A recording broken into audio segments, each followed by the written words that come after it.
Tu penses que les Turcs ne sont qu'en Turquie, que notre présence n'est que culturelle? Prépare-toi, parce que la carte que je vais te montrer va détruire toutes tes certitudes. L'ADN des steppes est bien là. Tout bascule en 1071. Le grand sultan selçukide Mohammed Alparslan remporte la bataille historique de Malazgirt. C'est cette victoire héroïque qui déclenche la grande vague de migration des tribus turques ouzes vers l'Anatolie. Aujourd'hui encore, dans les plateaux d'Anatolie centrale, comme à Yozgat et Konya, cet héritage génétique d'Asie centrale est massivement préservé. Plus tard, les Ottomans, véritables génies de la démographie, ont utilisé la politique de l'Iskan pour installer ces tribus partout.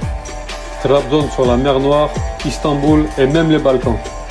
D'ailleurs, savais-tu que les Ottomans ont d'abord conquis la Roumélie allant jusqu'en Hongrie avant même de réunifier les beyliks d'Anatolie? L'Europe de l'Est a tremblé sous les sabres turcs. Mais la famille Oghuz ne s'arrête pas là. C'est l'Azerbaïdjan, le Turkménistan et des millions de Turkmènes présents historiquement en Syrie, en Irak, en Iran et même au Liban. Car au fond, la Turquie est plus grande que la Turquie.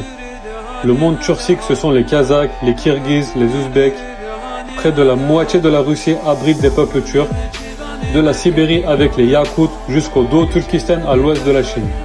Même la Crimée, du nom Kırım, est la terre historique des Tatars turcs. Oublie d'ailleurs l'expression Asie centrale. C'est une manipulation imposée par Staline pour diviser nos peuples et effacer de la carte le vrai nom de cette région, le Grand Turkestan.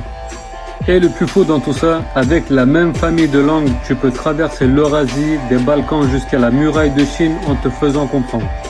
Nous avons fondé des centaines d'États et 16 empires majeurs. Nous sommes les bâtisseurs de l'Eurasie. Abonne-toi à Automédia, l'épopée ne fait que commencer.